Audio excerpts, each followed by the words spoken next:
Hello, teachers. I'd like to wish you a great day.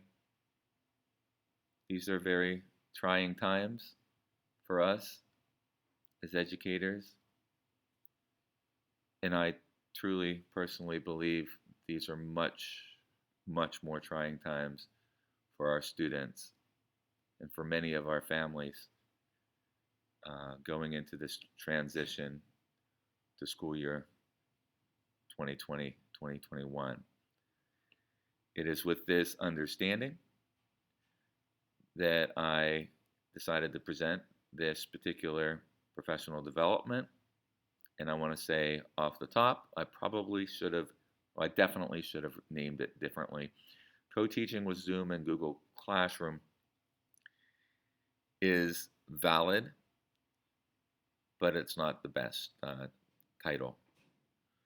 And I want to put it out there at the beginning that co-teaching, as I'm speaking of it here, is collaborating with other teachers to reduce the stress on the teacher, but moreover, to bring benefits and reduce the stress on the students. So we're going to look at a few basic technical, organizational, collaborative approaches to leverage what we're already good at, and that's relationships, and to leverage those teacher-to-teacher relationships to give our students a more comfortable, more manageable term as we get through this together.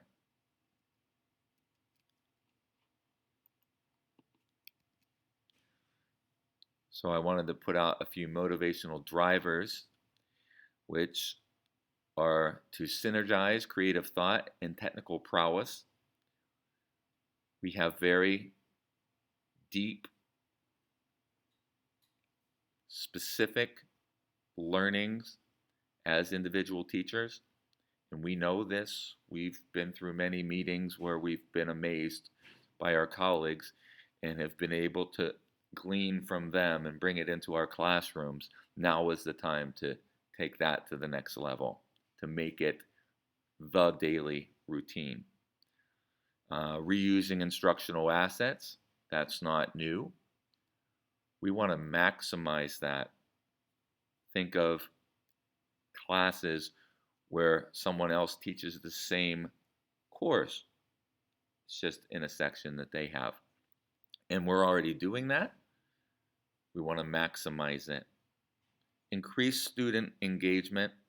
That's a driver in terms of a goal, and it's a definite need in terms of what I've seen, in terms of the disengagement that has resulted from this abrupt shift to remote instruction. So giving credence to that is being right up in the front. Reducing student stress. I've had so many students reach out to me and express they don't know what's going on. They don't even feel like getting out of bed. They don't want to think about the instructions for the assignment because it seems so empty. They're just there looking at their computer. And this is coming from a computer science teacher. Okay, here's how I break down the benefits. We have 2 adults or more that can bring their perspectives, where those adults become, comrades. They become cooperative leaders of a peer, of student peer group, and it's that notion of those 2 adults being in the, whether it's physical room or virtual room, those 2 adults are emulating that kind of social interaction and that support that we want those students to see, and that camaraderie that we want them to feel as we model good social behavior and good interpersonal behavior. So when I say benefits of 2 sections of the same subject, you can think of 2 math courses. You can think of 2 teachers in the elementary school who are at the same grade level and each teaching a section of English as part of their, part of their regular daily course where you're teaching reading, sharing, which is already happening, but happening at a greater level. That's what I'm looking for here.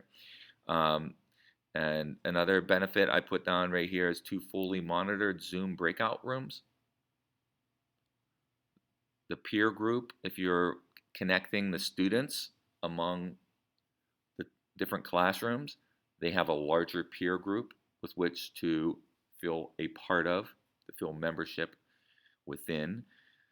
Okay, and then there's a framework that I'm going to provide benefits of what I'm about to go over as a framework. It's some thoughts around organizing this collaboration. So essentially what I'm going over here is a framework for collaborating with other teachers to make our students more comforted, to allow them to optimize some of the use of their time.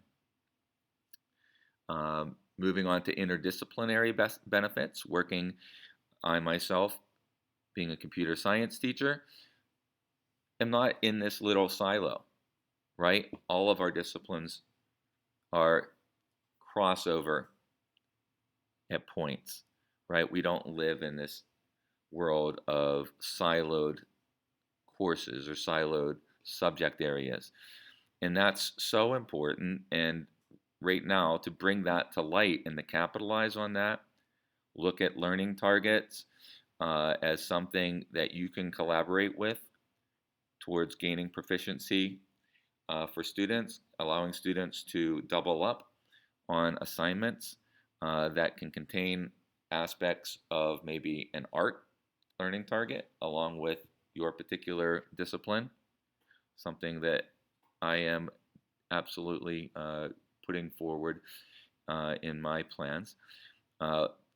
You get to leverage the strengths, not only the strengths of the particular individual teachers, but just the strengths that come in teaching in a certain subject area. You become adapted to maybe certain types of demonstrations that are kind of subject or discipline specific, and you'll be able to leverage the strengths of those different disciplines by becoming more interdisciplinary. Um, the disciplines and the faculty are united. We always look at ourselves as being, one school. We're all at the high school. We'll say like we're all Eddies. We're all together as a family. Well, let's becoming more of a family who talks with one another and that works on a daily basis with one another. That kind of unitedness in day-to-day interaction is something I think we can optimize for. And then more efficient use of the student time. Whenever students are able to use one particular assignment that can cross into several learning targets of different disciplines, then you have an opportunity to reduce the amount of overall time that the student will need to put into a particular academic week.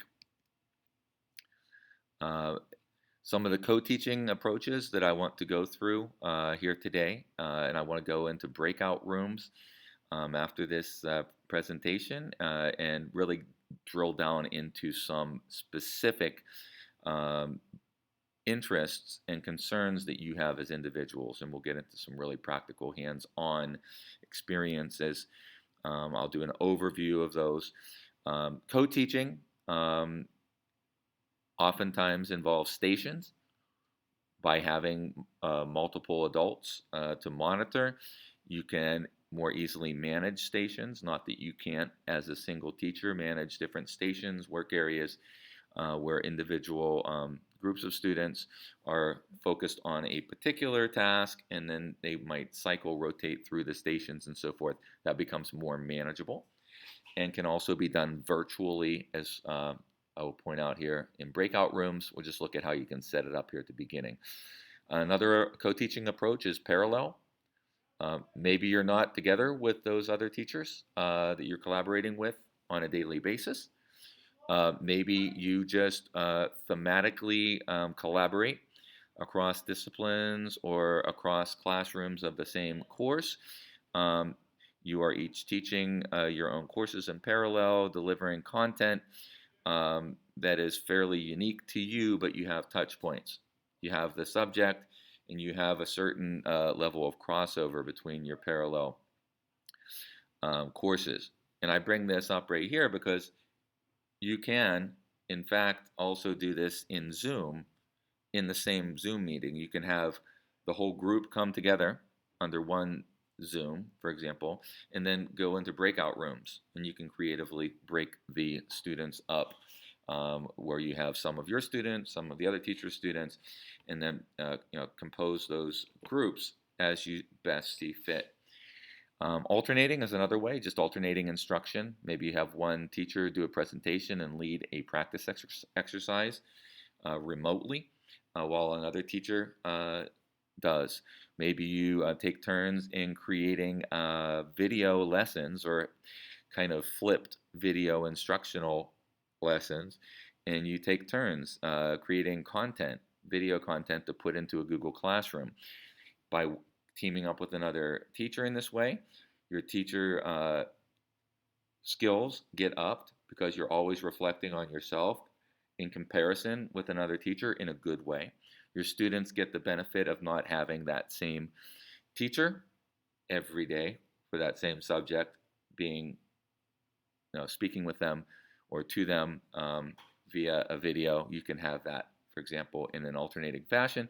And then also in person, or I should say, in remote Zoom breakout rooms, you can alternate instruction in that fashion as well, where you might have one teacher. If you're working with three teachers, let's say, you can have one teacher in each of the two breakout rooms, and you can have another teacher that kind of alternates between the rooms and provides some extra benefit. And then finally, guest spots.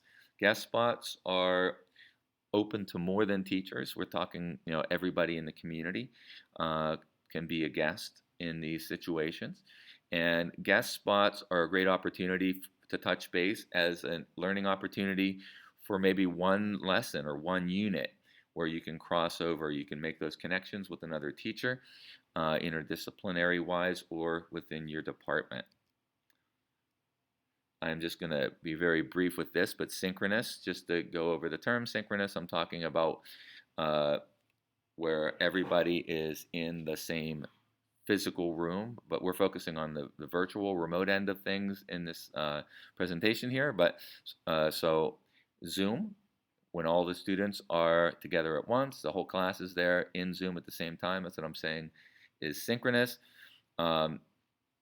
Reusing instructional assets. Why do I have, or reuse instructional assets? I have that in synchronous because it becomes a way to get that immediate feedback. Whenever you have all your students with you, they might tell you in the moment. You might poll your students. You might try to get some, hopefully, you're always trying to get formative feedback, and you can just react in the moment. You can bring up another presentation from before, or maybe they say, hey, another teacher has this information out there, and maybe you never even heard of it, and then you can have a student share that other particular instructional asset by being there to listen to your students formatively, and allow them to help us optimize the experience for them. And then, of course, to increase student engagement. Synchronous instruction is the preferred type of instruction a lot of times, especially when you want students to learn from the social dynamic between adults and other students, or between students.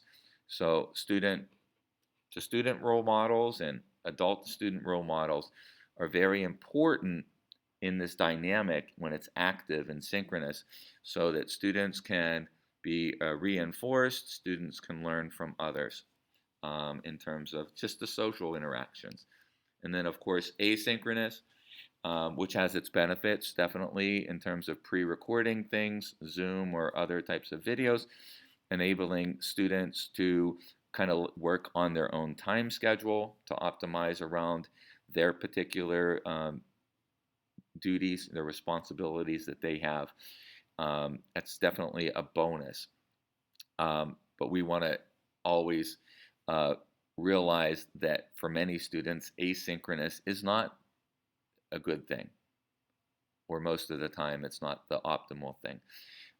But we want to have those resources available, and we want the resources to be comprehensible so that the students can, independent of the teacher, work through that asynchronous content. So you should carefully think about that as you proceed to develop asynchronous content. And then if you are doing that, then that can definitely increase student engagement. Okay, co-learning opportunity. Central, I put together this Google Classroom. I'll leave the code up here on the screen for a little bit. Basically, it's about, you know, creating a professional learning community that we can just get down to brass tacks, if you will, support each other, get through the necessary kind of forming and norming parts of creating co-learning, creating an understanding, a group understanding about what we mean by co-learning, and optimizing collaboration amongst teachers. So if you can join that classroom, then I will kind of shift gears over here and take us into that Google Classrooms or Google Classroom. And what you see right here is a Google Classroom that I have put together for this particular purpose of building collaboration amongst teachers to provide co-learning opportunities. You can think of it as also as a way that you can post, or you can reach out to other teachers and say, is there somebody that's willing to collaborate? Here's some ideas that I have, interdisciplinary ideas, or here's some ideas that I have within my department. This is a very important thing that we take the first step in the pool. You're not going to get used to the pool, right? You know, if you have cold water at the pool, you don't, get used to the water by standing there just like thinking, oh no, it's going to be cold. Let's just jump in. The sooner we jump in, the sooner we acclimate to the water, and we can become supporters of one another and grow in this. I'm going to point out just a few best practices with Google Classroom to kind of even extend beyond the collaboration, but can definitely increase the understanding or make it easier for people to understand. When you're naming your Google Classrooms, if you can make them specific to the particular subject, right? You wouldn't want to say, like I wouldn't want to say Mr. Eisman Class 1. That would just be a terrible name. You want to have the name, the intent, the name of the class, maybe the semester and the year. By putting those right there at the end of the semester, at the end of the year, when you're done for that year, you can archive the class. You can still go back and use it and kind of duplicate it, duplicate aspects of it, reuse things from previous semesters. But that way, you will always have that in its own section and named appropriately. Another important thing about maximizing the use and collaboration with Google Classroom is the use of the stream. So if you're not familiar with Google Classroom at all, the stream is the default kind of view or tab, if you will, of the Google Classroom once you've entered. And that stream literally is by default just organized with everything that's posted. And I highly suggest that you don't allow students to post, but maybe you allow students to reply or comment on posts. That keeps the stream a little cleaner and definitely adhering to the academic focus of the class. Also, with the streams, you're always going to see the most recent thing at the top.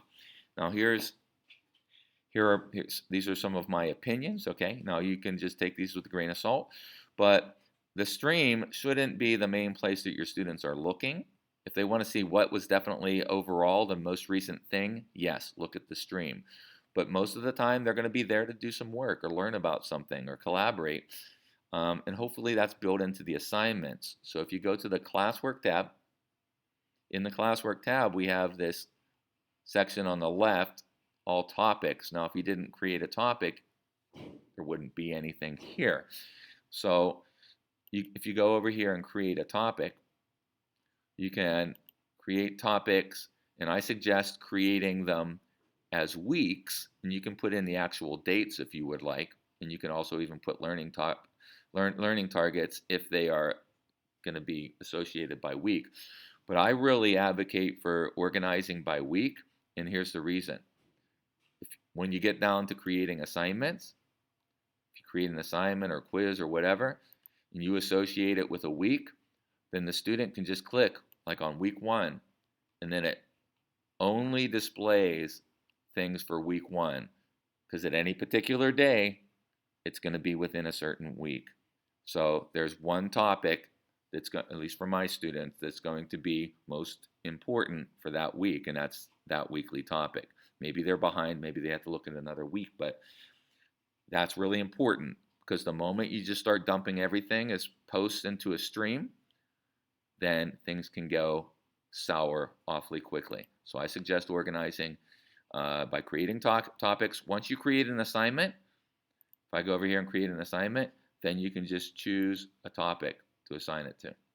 So it's pretty self-explanatory, and then you can assign that assignment. You create your assignment and also name it appropriately, put in the links in there, add resources, and this is wonderful. Whenever you're adding a resource, you can add a resource that they have to make their own copy of. And if you're working with another teacher, you're collaborating with another teacher, you can have a shared Google Drive with that other teacher. You don't have to be talking with the other teacher, 2 hours a day. No, you can just have a shared drive with that other teacher on Google Drive, and then you can add things out of that drive and things that the students can edit where they have to make their own copy of something. All right, so this is a great opportunity whenever you have a shared Google Drive. But let's back up a second and say that you can also have other teachers as co-teachers. So in terms of your settings for your class, if you look over here, you have settings where you can have even grading categories as well. I'm not going to focus really on grading here today, but you have a lot of opportunities here. You can set up your class code to be changed if for some reason it's not effective. You can just change this, and it will, if you go over here and reset, it will just give you a different setting for it. Okay. You can also invite other teachers to work along with you as co-teachers. And when you invite them to do that, and they're co-teaching with you in a Google Classroom, that can be very powerful as well, where students will see posts from both teachers. Maybe they have an affinity for the way that a certain teacher posts, and they're, able to tap in and comment, ask questions on certain posts maybe more comfortably for them with the kind of the dynamic that a certain teacher presents.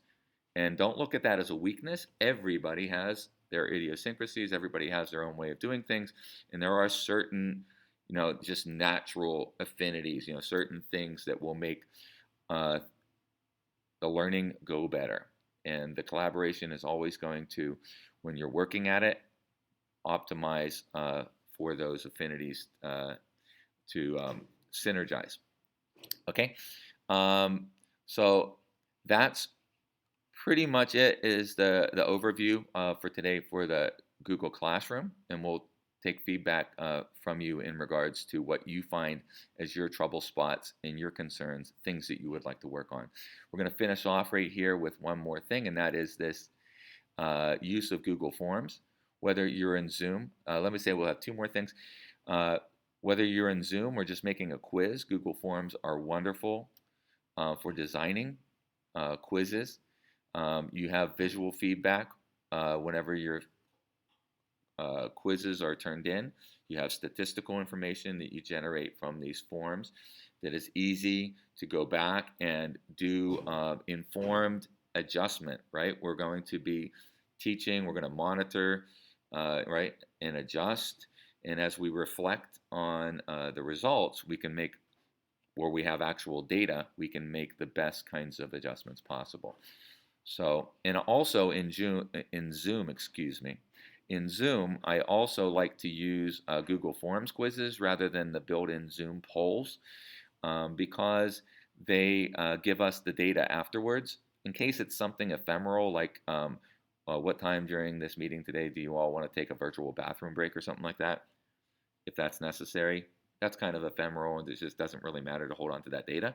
But more academic information, I suggest creating Google Form kind of surveys and so forth that you can basically distribute while a Zoom is going on, for example. And you can even open and close that window where you offer it as a quiz if you want to.